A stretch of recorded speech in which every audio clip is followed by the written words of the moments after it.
Dang. Nothing beats a nice cup of coffee in the morning. I'm having my iced today because it's summertime. I know I'm wearing this big jacket. Please excuse that. I'm feeling a little under the weather. And I know I shouldn't be drinking anything iced, but I just had to for the purpose of this video. Well, this is another Coffee Chatting Candidly. Let's not forget. Thank you for tuning in once again. I am your host, On Bar, aka the Vietnamese Prince. And let's jump into what I'm sipping on right now. This is gonna be like a weekly thing. I believe I'm gonna try to make these Coffee Chatting Candidly's weekly. Or maybe I said in a previous video before where I'd maybe make it like once every 2-3 days, or once every 4-5 days, or every week, who knows. But here I am. And so before I start with the show, I really want to talk about the coffee that I'm drinking, because really it's good to, I think it's great practice to support local especially, but also just support the movement and cause that you are supporting. And I'm a big supporter of specialty coffee that's ethically sourced and has just a mission to create something that is beyond themselves. And so today's coffee, we're going to talk about Nguyen Coffee Supply. And Nguyen Nguyen Coffee Supply has been one of the biggest inspirations for me personally, because I am one who wants to venture out into the world of Vietnamese coffee and really create an identity in the coffee world through Vietnamese coffee, because I feel like that's something that I've mentioned in my last episode, where I feel like it's my calling to really push out Vietnamese coffee, and there's already a company that's doing it. Oh, excuse me. So the coffee is roasted by Sarah Nguyen. She is a Vietnamese Brooklyn native, I believe. I might be butchering that, and I apologize. But this is her loyalty blend. She has two major blends right now. Loyalty, they're going under some name changes for their coffees, but they have two basically two coffees that are a major part in their company. One is a 50-50 blend that is 50% Arabica, 50% Robusta, and the other one is 100% Robusta. And Robusta coffee is prevalent in Vietnam.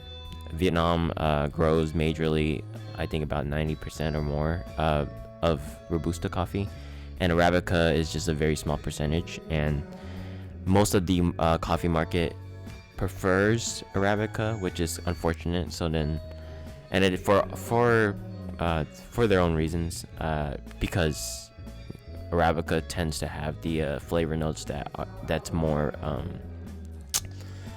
likable.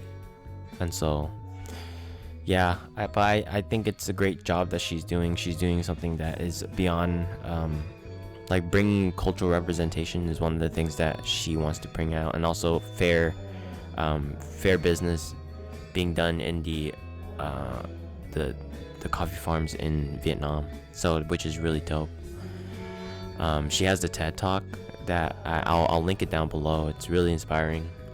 She's an awesome speaker. She's a very talented person. She's a filmmaker, and so check them out, please. Support them, and I hope that it will give you guys a little insight on what Vietnamese coffee is. It's not just the condensed milk and coffee, but really it's a spectrum of a culture. Vietnam's culture of drinking coffee is so prevalent, and they deserve more recognition. And I might be speaking in a biased standpoint, but really I believe that Vietnam deserves a lot of recognition. So moving on to the episode, let's talk about some things that I feel like I've been affected by lately as a coffee professional. So recently I found out that the coffee shop that I worked at, the first coffee shop I worked at that taught me specialty coffee, is actually shutting down because of COVID. And when I first heard the news, like I didn't really expect myself to be affected in the way that I did. I felt, and I reacted. I was just shocked. I was like, whoa, like this is crazy. Like I haven't worked there in 4 years, probably 4 years, yeah. And I haven't been there for a while. I was kind of neglecting it, and got the news, and I was just like, whoa, dude, like, yo, this is like my second home at one point, and it's just crazy that a lot of businesses are being affected by COVID like that. And the reemergence of reopening the businesses and trying to increase the economy, I think I mean, it can't be helped because a lot of people are dying too. Well, ironically speaking, people are dying, but people are dying to operate their business again. People are dying to relive their lives. And I ask myself, like, is that something that might be too quick to act on? Because I mean, Redberry was operating, and that's the shop that I was working at, by the way. It's called Redberry Coffee Bar. And Redberry was operating, and they had some struggles, like trying to find ways to get sales, mobile orders, pickup orders, and then eventually, like, it's just the rent there is high too, where they are currently at. And I guess they couldn't break even, so they just had to shut down.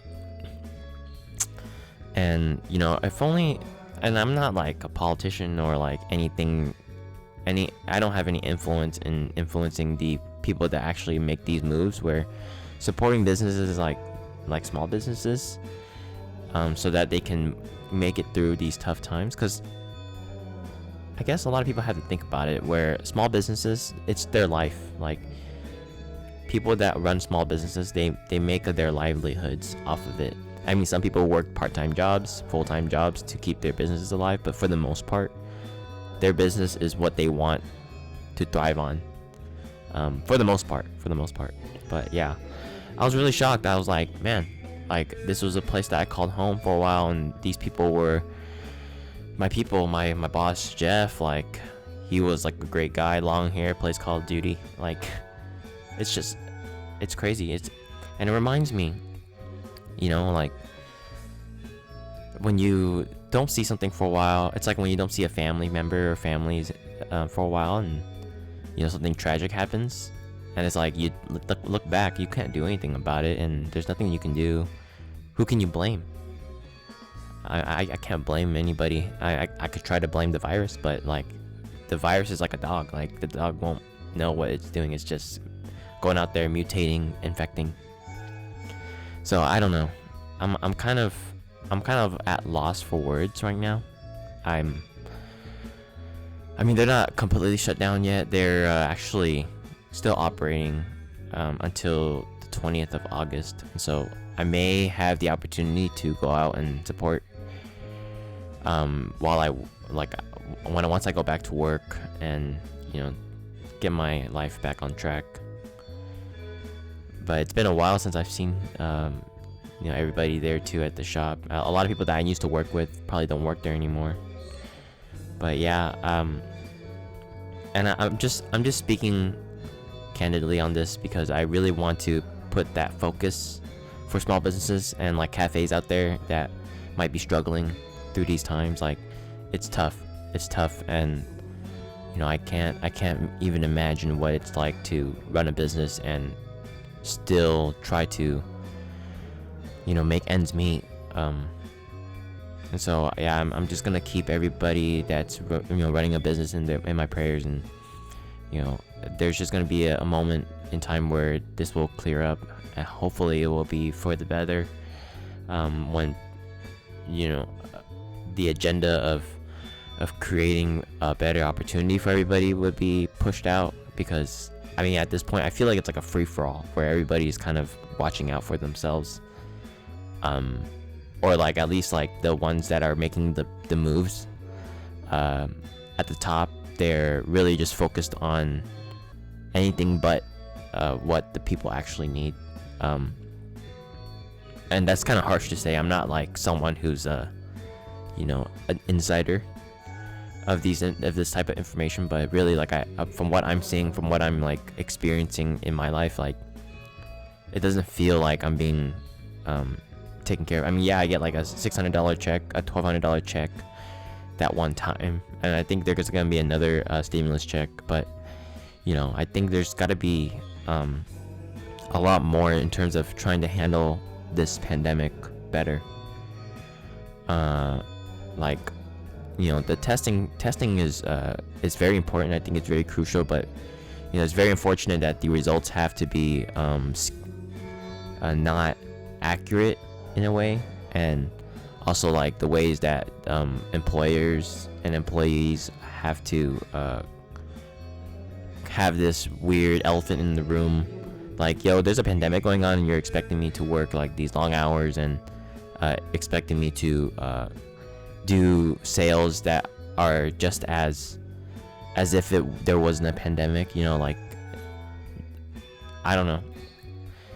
So, you know, I really hope that things get better, and I'm just praying for the best, and I really hope you guys are out there staying safe.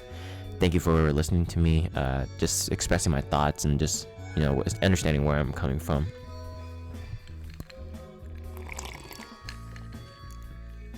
I literally just hit my tooth doing that. That hurt a lot. But yeah, guys, I really hope you guys enjoyed this coffee chat and candidly. I'm like in the process of seeing what time frame works, you know. Do people like longer videos, shorter videos? This is kind of like in the middle. Like I was kind of thinking like maybe 15 to 20 minutes might be a good length, but it depends on who's watching and, you know, what type of retention I'm gaining. But I'm gonna stop it around here for now and just you know, really let you guys soak in the situation on what's going on, and also thank you for, you know, listening, understanding of what I'm going through. Yeah, guys, please like, comment, and subscribe. And if you guys want to check out Million Coffee Supply, please check the description down below. Check out some of my other episodes and other videos that I've put on my channel, and I'll see you guys in the next one. Peace.